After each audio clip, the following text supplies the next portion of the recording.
It's preparing. I say got it, I think. Yeah.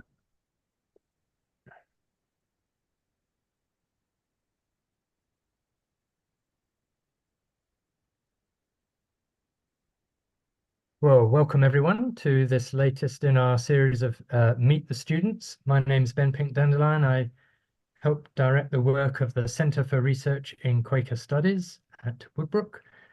And in this series, we're meeting recent graduates from our postgraduate program, which we run with the University of Birmingham. And it's a great pleasure to have with me today Andrew Fincham, who finished his thesis in 2021, entitled The Origins of Quaker Commercial Success, running from the 17th century to the middle of the 18th. And just today, I'm proud to say that Andrew's been elected Fellow of the Royal Historical Society. So congratulations on that, Andy, and thank you very much for joining us. So, I mean, I think people who've seen others in this series have realized that a lot of our students aren't kind of, 20-year-olds who are straight out of a bachelor's degree. I mean, what had you been doing and why did you decide to do a PhD? That's a very easy question to answer. I'd promised myself that I would if I could. Okay.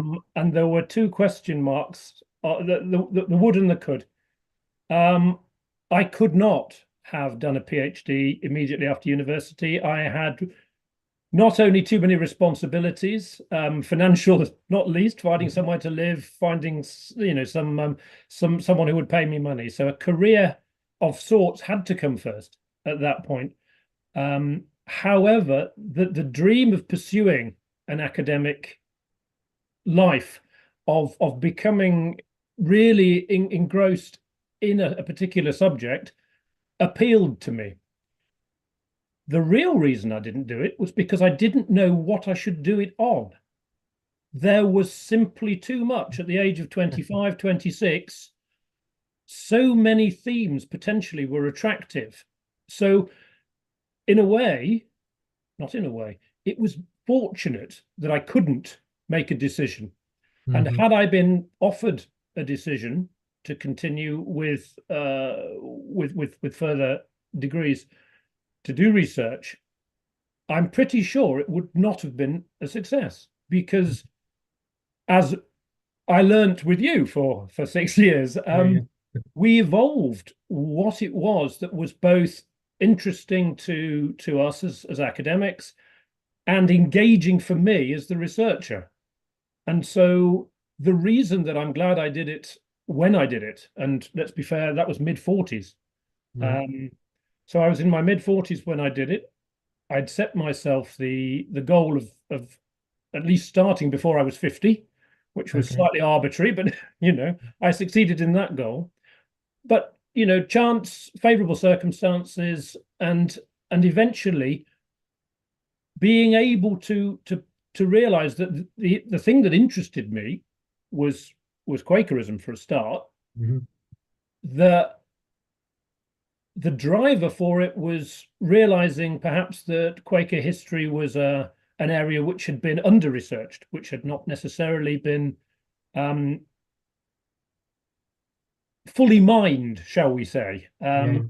and therefore the scope, and you mentioned it at the beginning, the scope of being able to look at something over quite a big sweep of history, Mm. from almost the inception of the Quakers, through to 100 years on.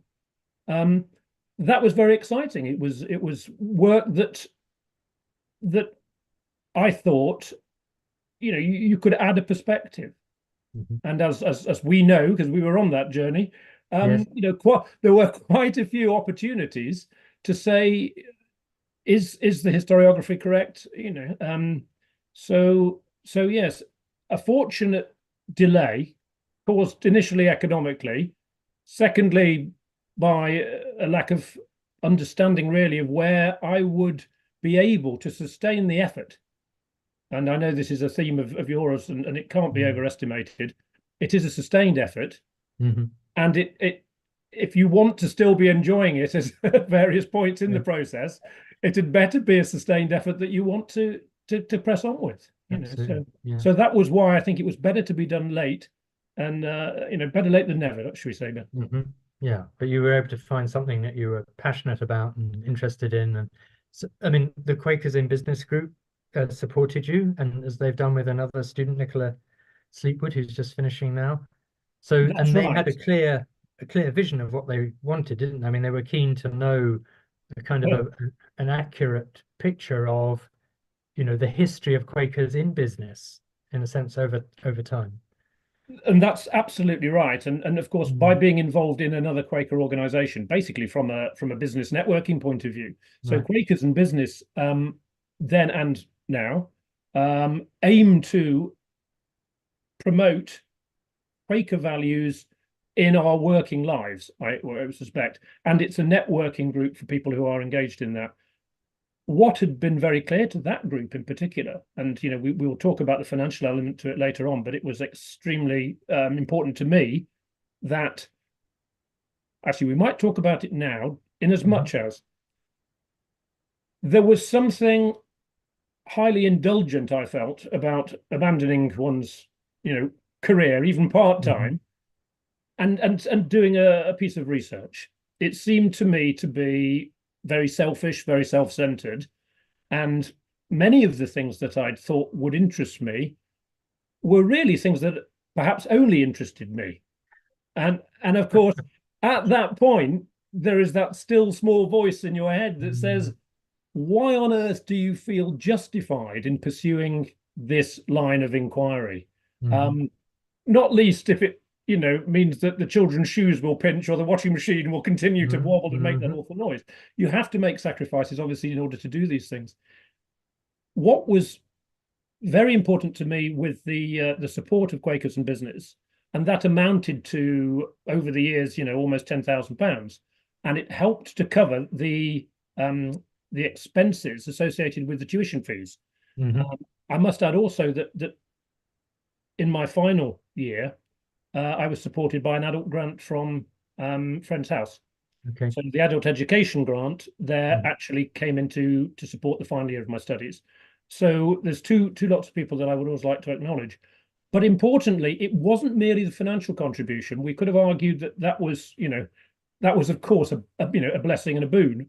What was really important to me in a motivational capacity was that another organization believed sufficiently in what I was proposing to do to actually put, to make it vulgar, hard cash behind it.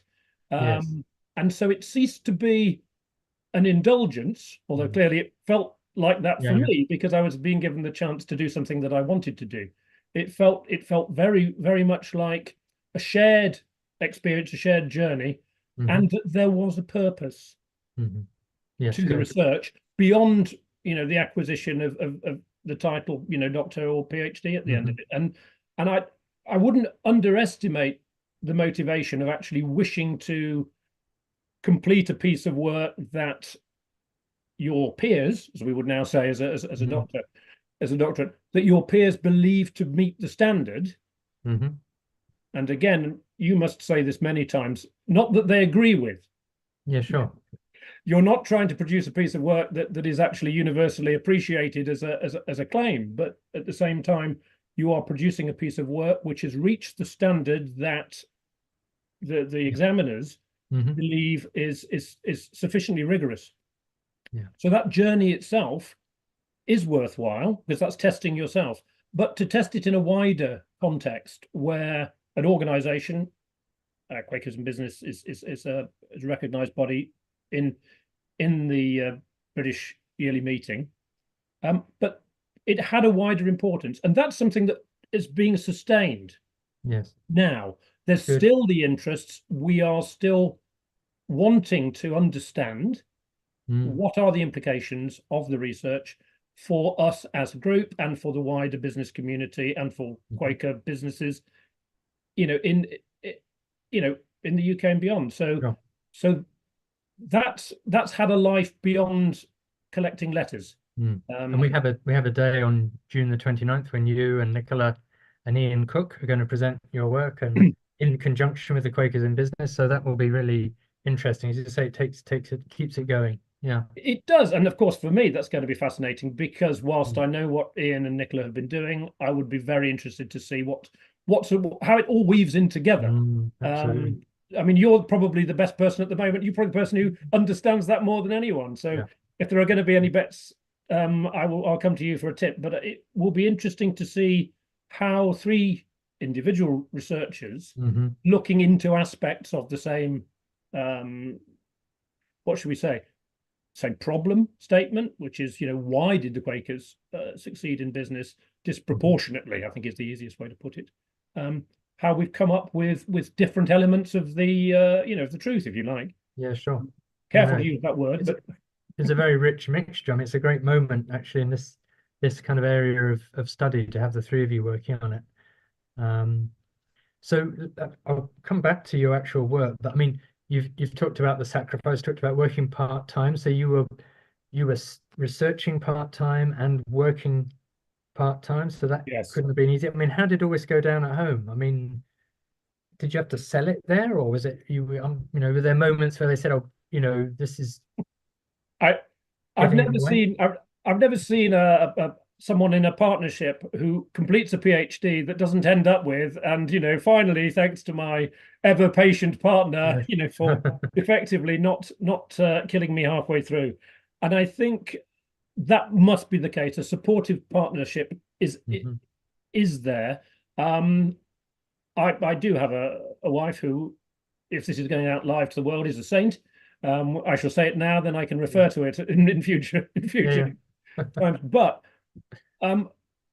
certainly they need to appreciate, your partner needs to appreciate how important this is to you. And I think it's certainly the case in our relationship that we have, over the years, been able to understand when one partner is making a ludicrous sacrifice for the family, for whatever, the wider community, whatever we're doing. And initially, I think this was positioned within the relationship as, is it my turn now to do something that I'd like to do? Okay. And that was how it was negotiated. There was no doubt that I wanted to get started on the process. We'd never set a time limit on it, and we also very much took, and I think you made this very clear from the beginning, it's quite unusual not to take sabbaticals from the process. If circumstances dictate you need to do that for your private life. Now, I don't think I did that in the end, but I do believe that it was nice to know that if things got to a point, it could be put on hold. We'll talk a little bit actually at some stage, I think, about doing the Masters by Research and then the transition into the PhD, because I think that's important to make people aware of that. And it's something that I speak to quite a few people about as a route to getting some structure around your research. But the PhD itself and the research itself, I did part-time and underestimated, I think, the ability to hold simultaneously in one's head everything that's needed for a work-related job and everything, all the threads that you're pulling together for the research. It is incomparably harder than doing one or the other. And I would say, my reason for saying that is that when you finish your day at work, should that happen, that's it. Even if it's a very long day, and even if that involves, telephone calls at night or over the weekend, it's still the job that is the focus. If you are researching full time, apart from, taking the dog for a walk and picking the children up from school or whatever it is you have to do, that is what's on your mind. And even when you're walking the dog, you are actually working on your research, you're subliminally or consciously thinking of things. And, driving to the school for the children, you're still working on that. Where you need to be much more disciplined part-time, if the other part is working. I mean, I don't know if you're doing part-time studies and the rest of the time you're not doing anything at all. I don't think that's the same thing at all. Where we get into difficulties is losing the thread on both ends. So underperforming at work because you've forgotten to do something, because you were focusing on your research. More terrifying is that a promising line of inquiry that you are left buzzing in. Let's talk about the post supervision halo, right. which we can come on to later. It should be acknowledged, if we haven't said it already, that Ben Pink Dandelion, Professor Dandelion, was my supervisor, and there is not a great deal of supervision. If you need a great deal of supervision, there's not a lot in a doctoral study. That is not to say that there's not a lot of communication, but the direct supervision is fewer and further between. Were we weekly to start with? Monthly? Monthly. We moved on to monthly. But the separate questions, which we'll talk about: isolation, loneliness, what am I doing this for, who cares? That's another. I'm sure you've got that written down on your question pad.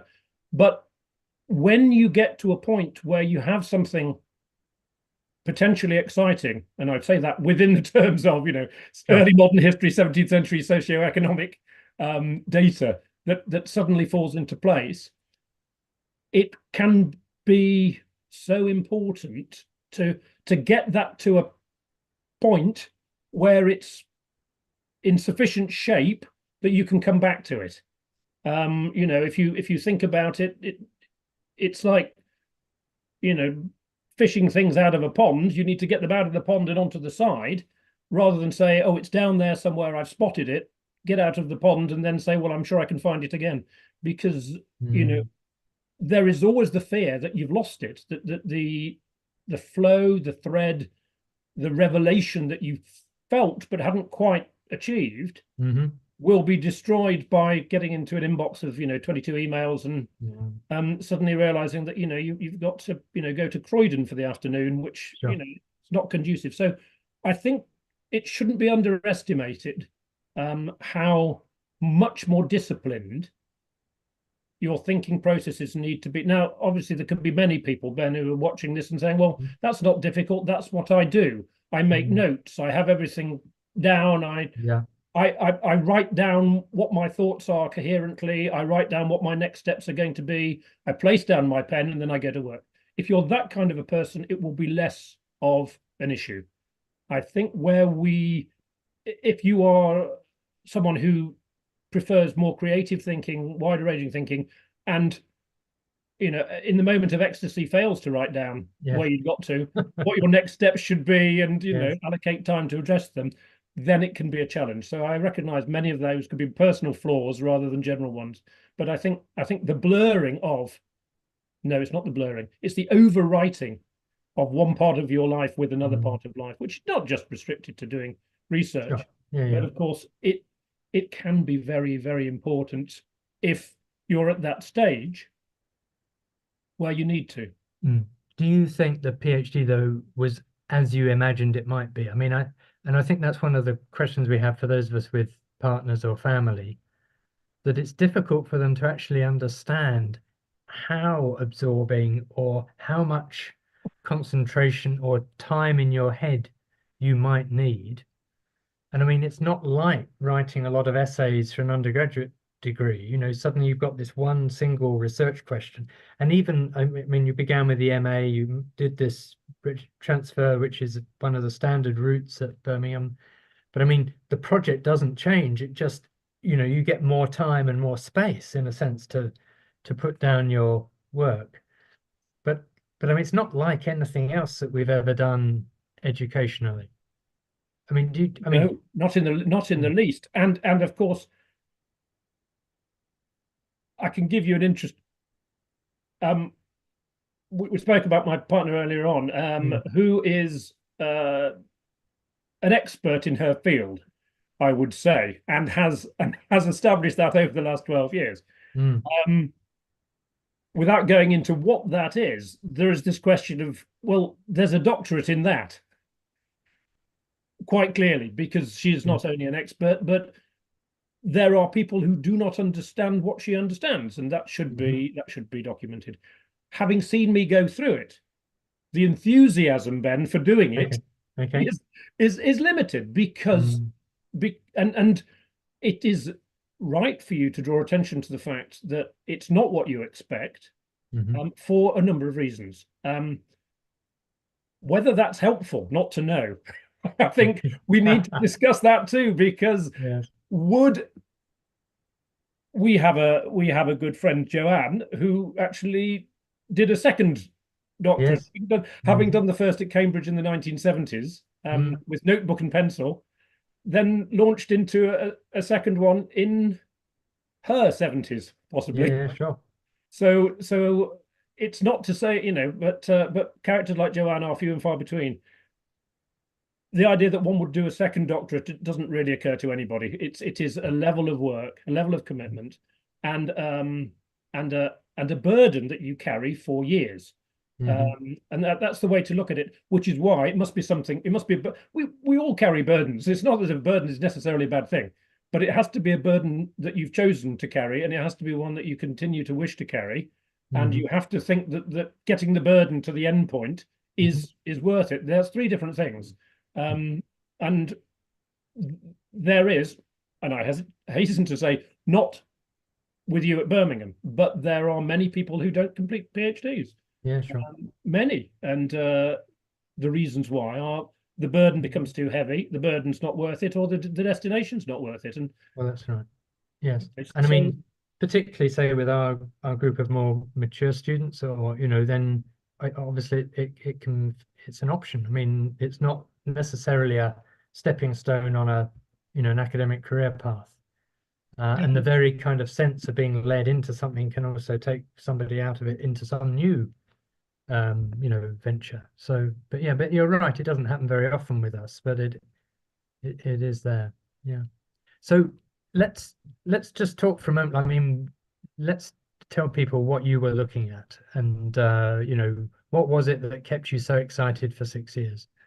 There's a beautiful phrase that I came across quite early on, and I repeat it a lot, so you'll forgive me, but people may not have heard it.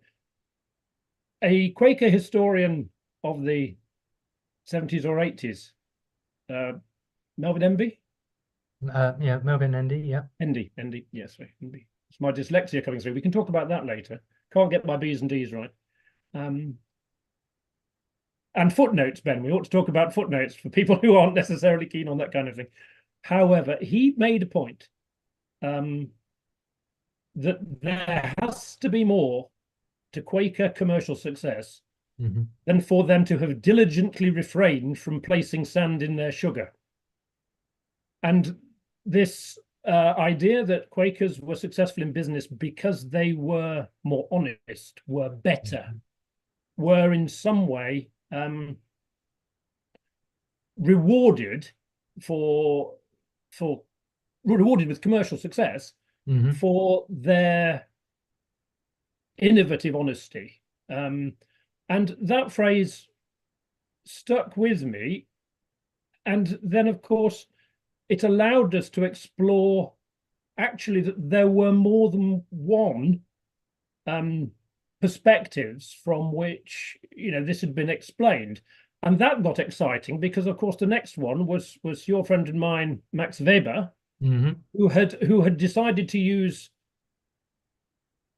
Quakerism, and I put that in inverted commas, Quakerism as an example of the Protestant work ethic. Yeah. But on closer inspection, he seemed to believe that, or made a claim at least, that Quakers had been under the impression that they would be rewarded by God for diligence, and that the Protestant work ethic was in some way a Calvinistic idea that laboring in God's vineyard would bring material results. And the next thing, of course, that Weber claims, which is quite antithetical to any Quaker belief, doctrine, advice, discipline, was that it was necessary for material success to demonstrate the superiority of the Quaker belief set and ways of working. Now, that couldn't be further from anything that was written down from George Fox through till today. I Right. think. Yes. You know, if you look at the consistencies of an evolving Quaker tradition, material success has never featured at one point at all. So we then, and of course, you as you become more deeply involved in your area of research, and you become more familiar, and nothing, when we talk about this journey, nothing is more fascinating than to realize how little you understood of your subject when you started it. And I think that's one of the things that you know, the presentation of why I wish to look at this research question is based on such a, I'm going to say it, trivial acquaintance with the topic. It is, it's, if I'm not blushing, I should be, because I'm just remembering what I submitted in the early days. I am blushing. The naivety of it is quite humiliating when you look back. But of course, you know, the tolerance of people like yourself who accept it is not really taken for granted. It's just accepted that you know, we never say to a prospective student, you haven't got a clue what you're getting yourself into or where you're going. We say, that's an interesting question, off you go. But to keep encountering the next person who I came across who totally misunderstood the Quakers, Edward Bernstein. One after that was Karl Marx. The one after that, we won't go into the Quakers, but you start to think, well, I'm sorry, but if what's been said by these eminent historians on the subject of the rationale for Quakers, Marx had them down as proto-communist. Edward Bernstein was the originator of the idea that Quakers went into business because they had no choice. Yes. Rather like the Jews, which is a contentious point. Bernstein, of course, in later life rejected his early Marxism, but he came to Quakers through Karl Marx. But interestingly, we find ourselves, I mean, that's encouraging. You're in an area where actually many of the established views don't bear, you know, logical, they have no logical interrelation. So that is a sort of, that's a light that's dimly gleaming that, well, there must be something in here. And if Marx missed it and Weber missed it, Bernstein missed it, and it certainly wasn't necessary. I mean, of course, the glorious thing was William Braithwaite, who, you know, in his incomparable history, didn't miss it. He didn't attempt to explain it, but he didn't miss it. He didn't make false claims about it. He noted the phenomenon, but didn't actually, well, you know, even, well, you know, no, we needn't go into detail in that respect for how many, but I think the point being, the lack of consistency of interpretation in the area. Now, that's what made it an interesting question, that I think even those Quakers, and by the way, when I did this, I wasn't much of a Quaker, you know, and let's be very clear, at your point, we are academics first and Quakers second. And we have, you know, many colleagues in the Centre for Research who aren't Quakers. They just find, you know, they just find the emergence and various attributes of the sect to be interesting. So we are always academics first and Quakers second. So it's somewhat irrelevant that I wasn't a Quaker, except in the fact that it meant that I hadn't been brought up to think a certain interpretation was correct. I had not, you know, I did not worship at the shrine of the Clarks and the you know, the Cadburys, the Rowntrees, and the other great you know, monolithic Quaker tradition. So for me, these were businesses which I could approach as I would approach any, you know, I was almost surprised to learn the extent of Quaker commerce. And of course, that then said, well, how much of this is true? And I think if I can take you back to the very beginning, one of the first, I can't say it's a rabbit hole I went down, but it was trying to actually ascertain if there was any truth in the idea that Quakers were more commercially successful than anybody else. What a fascinating topic that was. And that led to all of the births and marriages and deaths, mostly the marriages, where there were certain indications of occupation. And then to a totally separate, and I believe at one point you said this could have been a PhD on its own, the comparison of the evolution of Quaker occupations over a 100-year period with that of the norm. And that might indeed have, that could have occupied 80,000 words quite comfortably. Yes. But having, so I think the idea of perceiving the inconsistencies as opportunities for research, and then building on those into a kind of coherent structure. And at this point, we have to talk about how the thesis evolves, don't we? And that's where your role, I think, is absolutely pivotal, because you saw how it changed over the 6 years. How, I mean, I have to say, my professional background is a strategic analyst. That's what I do. I look at things and I break them down into pieces, and I see how they relate to each other, and I look for dependencies, and I look for paths. So for me, the analysis, that was the exciting part, to have sufficient information at a certain level to be able to group it, to be able to see, well, that would fit with that, and that would fit with that in a model, as opposed to I suppose, a historical sequence or a set of events. And it's the greatest puzzle. I went into my PhD avidly doing Sudokus and cryptic crosswords, and I don't touch either of them anymore. I go onto JSTOR and I read what someone's written about my subject or something that's in parallel to it. And that's another thing we should talk about, the ongoing joy of acquiring a mass of knowledge that does fit with so many things. And it's often the start and not the end, actually. I mean, which is interesting. So and I mean, obviously the topic will evolve and the questions evolve as your research carries on and you find out new things. I mean, I think you hit a particularly rich seam of, a PhD requires an original contribution to knowledge. Often it's adding a new element or modifying a received view, or researching, it hasn't been looked at before. What you were able to do, or found yourself given, was the chance to totally refute a kind of received way of looking at Quaker history and Quaker business history. I think yes. I mean, as a natural contrarian, it was very fortunate in a way that it suited you very well. I would have found something, even if it was rather small. I mean, you often, yes, it can be said that it's equally valid in your thesis to shift academic opinion slightly to the left or right, and in fact that's probably more common. And if particularly with the rich resources that we have with Quakerism, to be able to understand something different about the way meetings were conducted, or to understand how the discipline shifted from one point to another, is important. To find a new diary that shows how behaviors were not necessarily those that we've interpreted.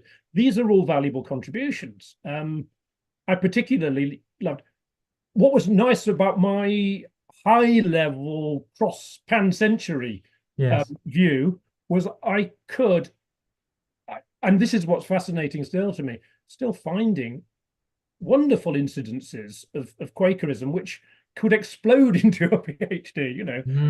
There's a wonderful lady in Hertfordshire in the 17th century, end of the 17th century, who ran a reading library for halfpennies.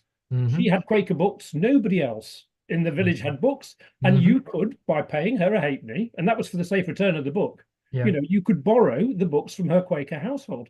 Now that's a contribution to literacy, and to say, it's not the same as a Quaker school, but what a fascinating idea to think, was that her own, or did she find that from someone else? How many other meetings had informal lending libraries? It would be wonderful to know. And as yet, that was just something that you come across in the minutes of a meeting. Actually, that's Beatrice Snell that actually drew to my attention. But it's fascinating to look at those aspects of Quakerism and its impact on society. We've come a long way, I think, from this persecuted sect, which I'm very glad to think. I mean, Adrian Davis made it very clear. It's only a page in his social study, but it says it seems clear from the evidence that there were just as many Quakers who got on with their neighbours as Quakers who didn't. And so again, Yeah. another springboard for me thinking, well, okay, it wasn't everybody throwing bricks, and although there was plenty of that, Mm. but it was the bricks and the mudslinging that got reported rather than the absence of the bricks. It was, and we have to, as we grow and learn, we can see that the topic is less, black and white, fortunately. But yes, undoubtedly I should say this. The floor on which I'm now sitting, and I would move the laptop, but I don't, is has been replaced in this house. When I took up the carpet and I found that the hardboard that was loosely attached to the rather thin rafters, underneath which I found a 17th century floor, which was completely rotten. And, you know, that is not unlike the process which I went through with the research. That looks okay, but Yeah. unpleasant. That looks distinctly dubious. That's shocking. Oh my goodness, there's nothing there that we can base this on. So let's start again and see what we can build it from. Yes.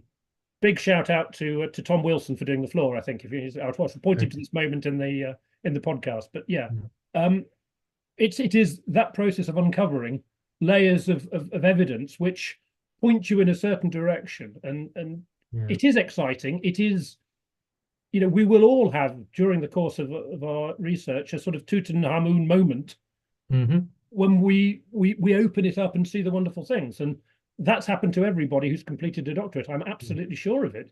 Yes. Whether it be on, post-war reconstruction of Norway, or Sure. So, yeah. I mean, I think the PhD offers a particular opportunity for that in-depth kind of excavation. So, I mean, one of the things you were finding, of course, is that, people will write general histories, as I've done, and we repeat the claims of earlier scholars because we trust them, but also we haven't got time to dig into every aspect. And, and it's work like yours and other postgrads that allows them to modify those histories and say, well, actually, now we know that we can't just say, well, they had no, they were successful in commerce because they weren't allowed into the professions, or, and we have to then rewrite our work. But it's having that space and time to excavate. I think you modeled two things in your work. One was this wonderful curiosity which you have, where everything is interesting, but also, secondly, that nothing is to be trusted. And just because, three people have repeated a claim, and I mean, it's having that confidence and that curiosity, which is a great combination. Well, if you've put, I was going to say the hours in, but let's be realistic. Once you've put the years in, Yes. might only be two, but you probably spent more time on your question than anybody else. I can't see how that can't be the case. Sure. And we won't mention any names, but there was definitely a book on Quaker history that should never have been written because the individual concerned had not had the time to question it. It was really a repeat of various different claims, and that for a popular history is usually, or can be, all right. Not to say that you can't make mistakes, of course, but anybody can make mistakes. But the interesting thing is there is an excitement about becoming more and more confident with your material. Yes. It is exciting. The knowledge that the person you can trust is yourself. That is, and sorry, that is immensely fulfilling as an individual. I mean, this is far beyond the letters and the academic achievement. Is this other thing? I have always wanted to run a marathon, providing it was no effort. I haven't run one, and I doubt I ever will, because I understand it's quite difficult to do. But I'm sure the people who've run a marathon recognize in themselves a great achievement of having got themselves from not running a marathon to completing it. And they must, I hope, feel that same sense of personal achievement as you do at becoming master of a however obscure subject. And and making, so this is beyond making the contribution. This is actually personal satisfaction. And I think that that's something that it helps you carry the burden, because if you're not feeling any satisfaction about that mastery, then you will lose a great source of inspiration for yourself. Yes.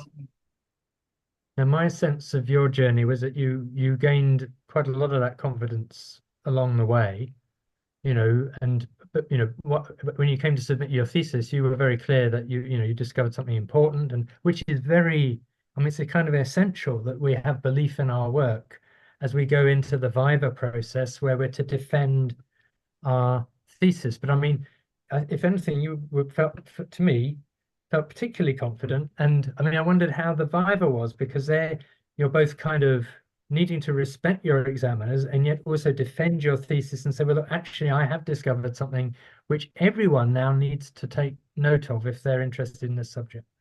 Well, again, we won't mention any names, but this could be an opportunity to apologize to my examiners for the vehemence with which I defended my position. You and I have a mutual friend, Rhiannon, who was, what was her job in that? Was it called chair? Moderator, whatever. And I think she commented at the end of it that she'd learned a lot. And I think it was interesting. Yes, I certainly felt that there were moments within the viva where some key aspects of what I was trying to put across had possibly been missed by the examiners. I think partially it was because of the bold nature of the claim. Okay. And if we are doing that, we're making a very bold claim to someone who's not only a stranger but a professor of history, and who has perforce not studied the same areas, but who's having a lot of areas challenged. There are ways of doing that. I think one thing I might recommend for people in such a position, practice vivas or vivas would not be a bad idea. Yeah, sure. People who are going to be in that situation. I mean, we should say that the viva process is essential. It is the way that you escape the text, the terror of the 80,000 words, the bibliography and the footnotes, and you actually have to articulate why particular aspects of your work deserve to be accepted. With mine, it was interesting because one of the major questions, and indeed it came up as a is it a minor correction? Is that how it's expressed? Yes. Was that I should seek a wider geography for evidence. Now, I felt personally that I had sampled sufficiently, and my examiners gently corrected my opinion to say it will be better if you go and look for some other places. And I think, well, you said it, I agree now, undoubtedly. Of course, it's a stronger argument. Right. If you go away and you actually find that it is the same in Durham, and it is the same in Westmoreland, and it is the same in southwest England. For me, that was a frustration. And again, I'm apologizing a lot. This is great for my soul. This is, but I can remember being deeply frustrated that I believed I had carried my point. But actually, that frustration was largely born on the fact that I believed that I had to remove things from the thesis in order to add this extra information in. Yeah. And I would like to make it clear, if I would not have been frustrated if I'd just been invited to write another X thousand words. Okay. I couldn't see how I could incorporate more within the word limit. But as it was, I went on, and anybody who has the misfortune to plow through my thesis will find it when you've got to the end, you've got another third to go, I think. But ultimately, there is the need. I mean, these are our prized possessions. At the point at which you've submitted your thesis, sure. Yes, you have inevitably become enamored of it. I can't imagine anybody. I do remember you saying to me at some points, "Oh, I think you're ready." Yeah, and me refusing, and no, Okay. I want to do more polishing. And you go, no, I think you're ready to submit. And that's something which is very hard for anybody to believe. It's Mm, been too long. It's not right. different from being told that your car needs to be crushed, or your cat needs to be put down. I mean, it's there's a certain loss. There's almost a bereavement process Mm, at being told your thesis is done. I mean, how can it be done? mm, Because it's something you've learned to live with. It's Stockholm syndrome, if nothing else. mhm. I don't want to finish it, almost. And Yes. if you take that away from me, what am I going to do? So that is a difficult thing to think of. Mm, Interestingly, um, that's then followed by, well, if it is perfect, and if we've all decided that, then it won't be challenged. And of course, mm, the idea that we've got something that is ready for submission as a mhm, doctoral thesis, and yet is still subject to challenge. mhm. And I think, if I'm right, I did gain some comfort from the fact that most theses do have minor corrections. I don't know. Yeah. Minor or major. Yeah, Yeah, absolutely. minor or major. Yeah. Mm, Well, I'd escaped a major, but it was that was a kindness from my examiners, I suspect. But that then, having gone through that process of it can't possibly be ready, mhm. it is ready. Yes. It's been read, you've been sent back with corrections and everything else. Um, they didn't have much of that, I've got to say. But then after the Viva, to be told, well, go back and do a bit more work, Mhm. I'm not sure that. I think it would be very wise for people to consider that the submission process is not the end of the journey and is Right. unlikely to be the end of the journey, No, no. and therefore that um, you know, counting chickens, etc. It would be normal to expect Yes. put some additional work in afterwards. But it is difficult when you think you've done the best you can to be told that, well, after this meeting, you're probably going to have to do something else. Yeah. I mean, 80% of theses have corrections. And of course, what we need to bear in mind is that those are corrections that are, I mean, when you're given corrections, you have been awarded the degree subject to those corrections. So I How mean, it's a moment of celebration sorry, in many ways. how could I have forgotten? You said it to me again Mm, now, and I can remember being told at the time in the university, and it did sort of take the sting out of it a bit. In fact, but now I've just remembered that sense of relief. I've just had the same moment mm, as Neko, yes. that of course you have been Mm, awarded your degree subject to the corrections, yeah. and I think that would be that is something to bear in mind. But it is a process of, obviously from nowhere Yeah. to becoming someone who chooses a research topic, to then doing your very first 5-page submission with your bibliography to say, this is the research question I would like to do, having that Mhm, discussed, having it modified, mhm, having it mhm, mhm. accepted, and then the journey to actually realizing what it is, which is an 18-month, 2-year journey, I think. And then 2 or 3 more years, depending on whether you're part-time, Mhm. full-time, to get Yeah. it into shape where you believe you've answered the question, Mhm. and then the justification and it is, it's a very significant part of your life for half a decade and more. Sure. And then though But we're your not. thesis, yeah, go on. Mm. Your No, thesis is no, then well, going to, live on. Yeah, yeah. but then your thesis is going to sit there. So I mean, I mean, one of the ways I like to think of the examiner's suggestions or corrections is that they want to make it as good as possible Yeah. because then it's there. I mean, people can visit your thesis, just put in Andrew Fincham e-theses, and up comes the origins of Quaker commercial success for the world to see. Yes. And that's fantastic. It certainly is, and we touched on it earlier. Where does it leave you? Well, it Yeah. leaves you with a lasting. It should leave you with a Mm, lasting interest in anything that's connected to your thesis. You will then continue, as an independent mhm, researcher, um, you then continue to look for, you follow up some of those things that you couldn't really for time or words, usually words.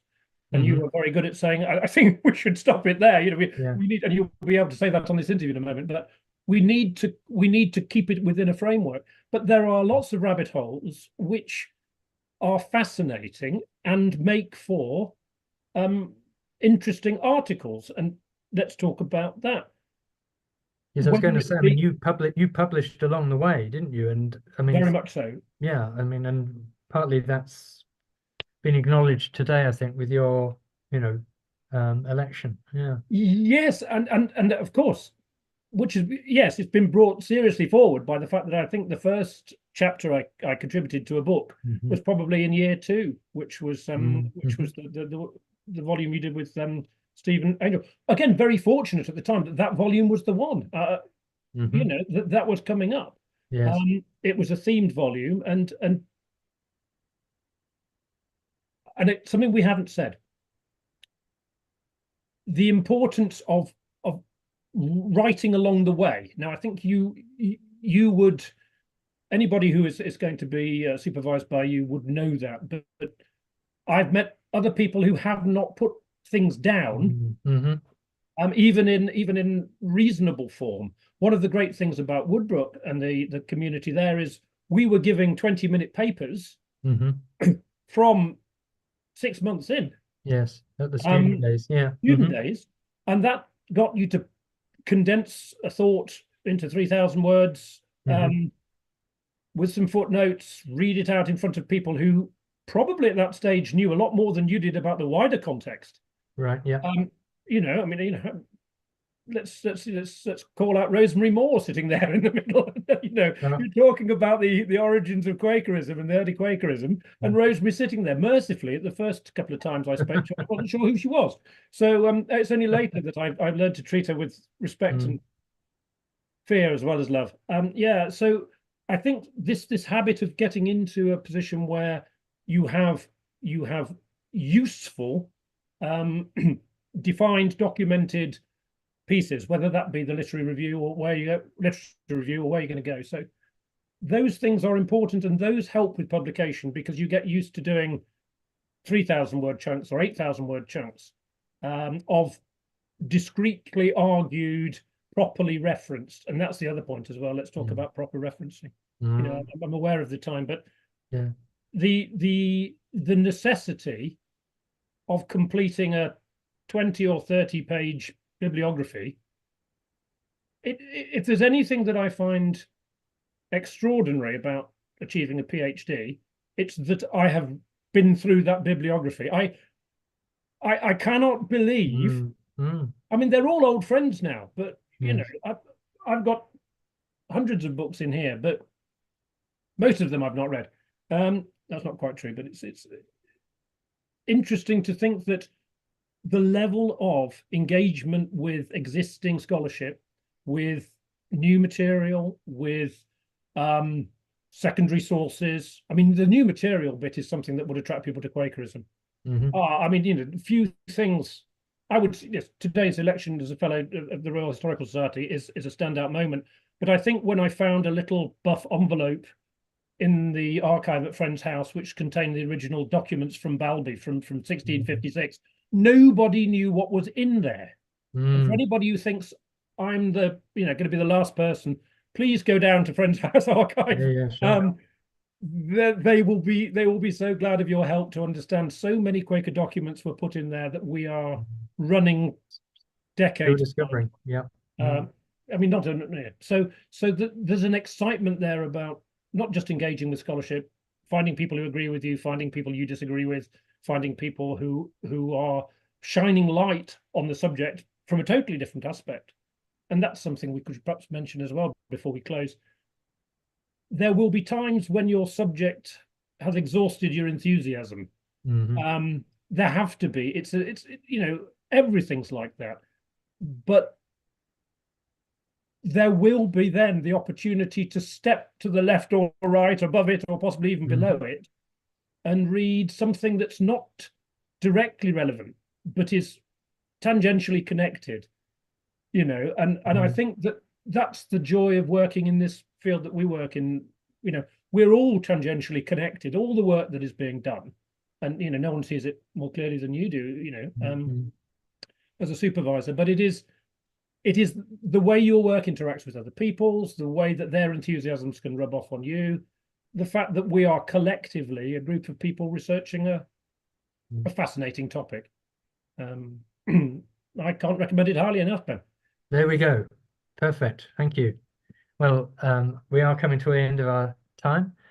I mean, it was great working with you, Andy, over those years. It's great that we have an ongoing colleagueship as you prepare a book of your thesis. You continue to publish today's news. It's lovely. We haven't said it. We can't finish without saying that. And this is a pleasure. That what Ben and I don't spend this time talking to each other anymore.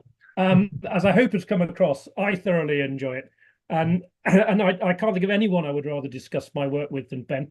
And as Ben has just said, the work I am doing, I've got a paper that's coming out that will be read at the Fox at 400 conference.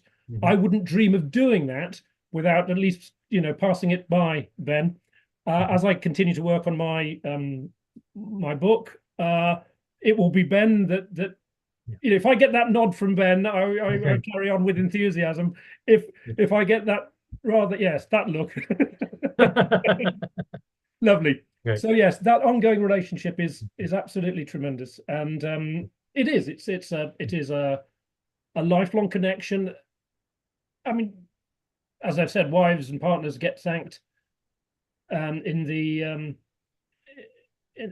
acknowledgements, but I think I can remember I said something about you, which is we safely navigated the thesis, I think, and I across the stormy waters, and I barely felt your hand on the tiller. It was the way you actually managed to get us to where we needed to get without it being a painful process, or at least when it was minimally so. So thanks again for that, Ben, as always. Thank you. So, well, thanks, Andy, for this afternoon. We'll be having more in this series later in the year, so do keep an eye on the Woodbrooke brochure, the Woodbrooke website. We'll certainly have at least another couple of Meet the Student sessions in 2024. Andy's mentioned the Fox at 400 conference, June the 20th to 23rd. It's a really major international event, lots of people coming to that. So please do think you can join online if you haven't already booked an in-person place. And as we also mentioned earlier, June the 29th, Quakers in Business, an online day with Andy, Ian Cook, Nicholas Leetwood, to look at the whole body of research around Quaker business life over the centuries. Okay, thank you.